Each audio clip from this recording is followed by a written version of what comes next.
स्वागत है आप सभी का अष्टावक्र गीता की इस अनुक्रमित श्रृंखला में।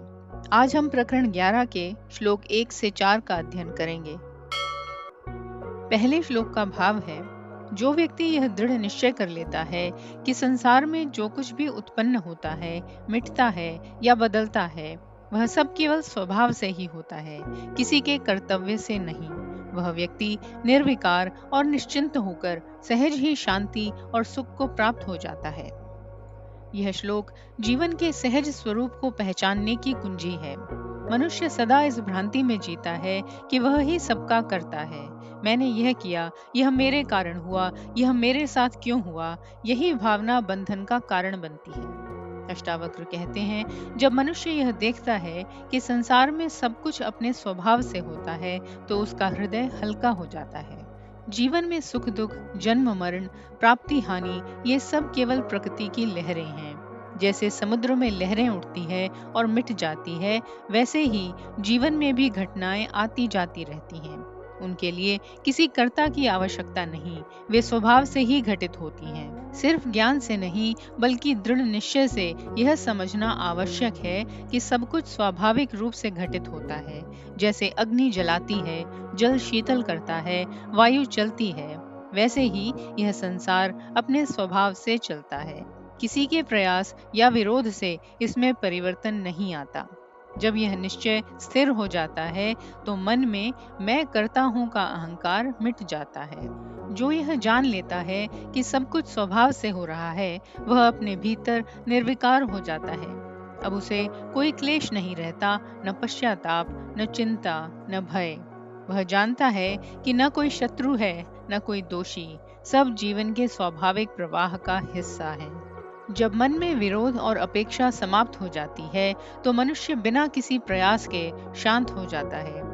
यह शांति किसी साधना या तपस्या से नहीं आती, बल्कि सही दृष्टि से आती है। जब व्यक्ति जान लेता है कि सब कुछ अपने आप घट रहा है, तो उसके भीतर सहज ही मुक्तता और आनंद प्रकट होता है। सार स्वरूप, जब व्यक्ति यह समझ लेता है कि संसार के भाव, अभाव और परिवर्तन केवल स्वभावजन्य हैं, तब वह किसी भी घटना से विचलित नहीं होता। वह शांत, निर्विकार और प्रसन्न रहता है, क्योंकि उसे पता है सब जैसा होना है वैसा ही होगा। जीवन को नियंत्रित नहीं किया जा सकता, उसे केवल समझा और स्वीकार किया जा सकता है। सच्चा योगी वही है जो इस स्वभाव सिद्ध सत्य को पहचान ले कि जगत अपने आप चलता है और आत्मा केवल साक्षी है, न कर्ता, न भोक्ता, न परिवर्तनीय। अगले श्लोक का भाव है, जिसे यह दृढ़ निश्चय हो गया है कि ईश्वर ही इस संपूर्ण जगत का एकमात्र कर्ता है और उसके अतिरिक्त कोई कर्ता नहीं, वह व्यक्ति जब अपने हृदय से सब आशाएं मिटा देता है, तो वह भीतर से शांत हो जाता है और संसार की किसी वस्तु या व्यक्ति से आसक्त नहीं रहता। अष्टावक्र यहाँ एक ऐसे ज्ञानी की अवस्था का वर्णन करते हैं जो कर्तव्य और आशा इन दोनों से मुक्त हो चुका है। जब तक मनुष्य सोचता है कि मैं कुछ करता हूँ या मेरे बिना कुछ नहीं हो सकता, तब तक वह संसार के जाल में बंधा रहता है। पर जब यह स्पष्ट अनुभव हो जाता है कि जो कुछ घटित हो रहा है, वह सब उसी एक चेतना ईश्वर के द्वारा ही हो रहा है, तो व्यक्ति का मन भीतर से सहज ही शांत हो जाता है। यहाँ ईश्वर का अर्थ किसी सीमित देवता से नहीं है, बल्कि सर्वव्यापक चैतन्य से है। वह चेतना जो हर वस्तु, हर घटना, हर जीवन में व्याप्त है। वह न केवल जगत का रचयिता है, बल्कि स्वयं जगत ही उसी का प्रकट रूप है। जब साधक यह देखता है कि हर गति, हर परिवर्तन उसी एक शक्ति से हो रहा है, तो उसका अहंकार मैं करता हूँ स्वतः मिट जाता है। यहाँ कोई दूसरा नहीं है, इस निश्चय में ही मुक्ति है। जब तक हम मैं और दूसरा देखते हैं, तब तक भेद, भय, संघर्ष बने रहते हैं। पर जब ज्ञानी यह जान लेता है कि सब कुछ उसी एक सत्ता का रूप है, तो उसे न किसी से द्वेष होता है, न किसी से मोह। इस श्लोक में आशा का अर्थ है, भविष्य में कुछ मिलेगा तो मैं सुखी हो जाऊंगा। पर जब व्यक्ति यह जान लेता है कि सुख का स्रोत स्वयं उसके भीतर है और बाह्य वस्तुओं से कुछ भी प्राप्त नहीं होता, तो सारी आशाएं स्वाभाविक रूप से गल जाती हैं। ऐसा व्यक्ति अब कुछ चाहता नहीं, क्योंकि वह पहले से ही पूर्ण है। जब आशा और अहंकार दोनों मिट जाते हैं, तो मनुष्य पूर्ण शांति में स्थित हो जाता है। अब वह संसार में जो कुछ देखता है, वह सब उसी ईश्वर की अभिव्यक्ति के रूप में देखता है। वह कार्य करता है, पर कर्तापन का भाव नहीं रखता। वह संसार में रहता है, पर संसार से बंधा नहीं रहता। यह जगत में रहते हुए भी जगत से परे होने की स्थिति है। यही सच्ची मुक्ति है। सार स्वरूप, जब यह दृढ़ निश्चय हो जाता है कि ईश्वर ही सबका करता है और अन्य कोई नहीं, तब मनुष्य की सभी आशाएं मिट जाती हैं। आशा और अहंकार के अभाव में वह सहज रूप से शांत, स्वतंत्र और निर्विकारी हो जाता है। कर्तापन का त्याग ही मोक्ष का द्वार है। जब मैं करता हूँ मिट जाता है, तब ईश्वर ही सब है, ऐसा अनुभव होता है, और वही शाश्वत शांति है। अगले श्लोक का भाव है, जो व्यक्ति यह निश्चय कर लेता है कि सुख और दुख, लाभ और हानि सब कुछ ईश्वर की योजना से ही होता है, वह व्यक्ति सदैव संतुष्ट और स्थिर रहता है। उसकी इंद्रियां शांत रहती हैं, और वह न तो किसी वस्तु की इच्छा करता है, न किसी हानि या दुख पर शोक करता है। इस श्लोक में अष्टावक्र ज्ञानवान पुरुष की मानसिक स्थिति का अद्भुत वर्णन करते हैं। संसार में हर मनुष्य सुख की प्राप्ति और दुख के निवारण के लिए ही संघर्ष करता है, परंतु ज्ञानी जानता है कि सुख और दुख दोनों ही जीवन के स्वाभाविक प्रवाह के अंग हैं। जीवन में कभी सुख आता है, कभी दुख, कभी सफलता, कभी असफलता। यह प्रकृति का नियम है। जैसे दिन के बाद रात, वैसे ही संपदा के बाद आपदा। ज्ञानी समझता है कि यह द्वंद्व अपरिहार्य है, और इसका स्रोत किसी का व्यक्तिगत प्रयास नहीं, बल्कि दैव है। इसीलिए वह इन परिवर्तनों को सहजता से स्वीकार कर लेता है। जो व्यक्ति यह दृढ़ निश्चय कर लेता है कि सभी घटनाएं उसी परम सत्ता की इच्छा से घटित होती हैं, अब वह विरोध या पश्चाताप नहीं करता। उसके लिए जीवन संकट नहीं, बल्कि एक दिव्य नाटक बन जाता है, जिसका निर्देशक स्वयं ईश्वर है। वह जानता है, जो घटा वह घटना ही था, जो मिलेगा वह अपने समय पर ही मिलेगा। इस निश्चय से मन पूर्ण रूप से शांत हो जाता है। जब व्यक्ति यह समझ जाता है कि बाहरी वस्तुओं से न सुख बढ़ता है, न घटता है, तो वह भीतर ही भीतर संतुष्ट हो जाता है। उसकी इंद्रियां अब बाह्य भोगों की ओर नहीं दौड़ती, क्योंकि उन्हें भीतर का आनंद मिल चुका है। ऐसा व्यक्ति न केवल मन से शांत होता है, बल्कि उसका शरीर और व्यवहार भी सौम्य, स्थिर और संयमित हो जाता है। जब इच्छा नहीं रहती, तो निराशा या शोक का प्रश्न ही नहीं उठता।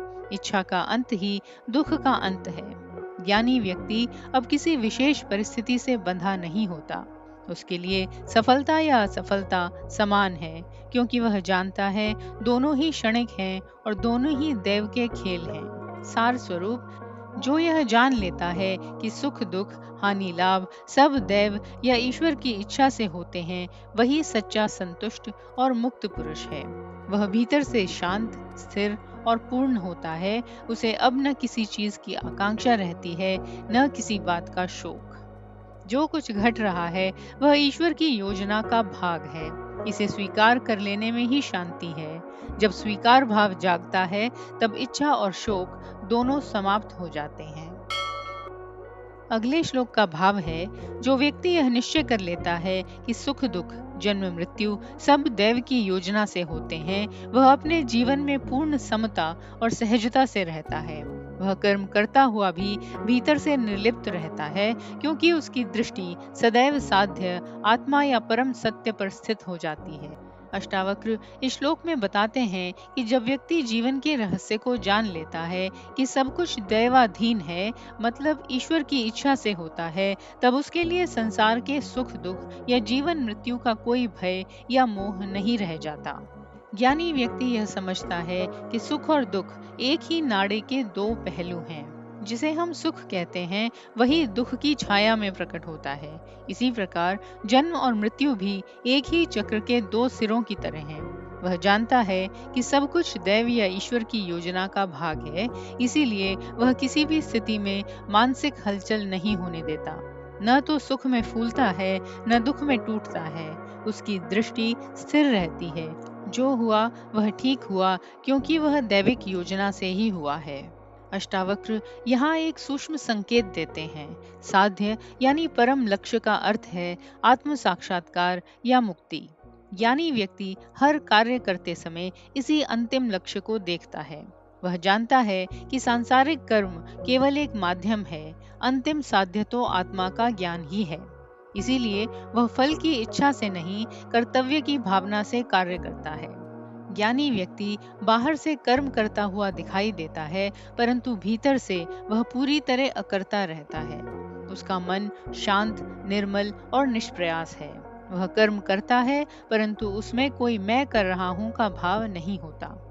जैसे आकाश में पक्षी उड़ते हैं, पर आकाश उनसे कभी प्रभावित नहीं होता, वैसे ही ज्ञानी संसार में क्रिया करता है, पर उससे कभी लिप्त नहीं होता। इस निर्लिप्तता से उसका जीवन सहज, मुक्त और आनंदमय बन जाता है। सार स्वरूप, जो व्यक्ति यह समझ लेता है कि सुख दुख, जन्म मृत्यु सब दैव की योजना के अनुसार हैं और जो परम साध्य आत्म साक्षात्कार पर स्थित है, वही कर्म करते हुए भी संसार में नहीं फंसता। उसका जीवन सहज, शांत और निष्प्रयास हो जाता है। स्वीकार, समता और निष्काम कर्म यही मुक्ति का मार्ग है। जब व्यक्ति जान लेता है कि सब कुछ दैव की योजना के अनुसार हो रहा है, तब कर्म से भी मुक्त रहकर वह सच्ची स्वतंत्रता प्राप्त करता है।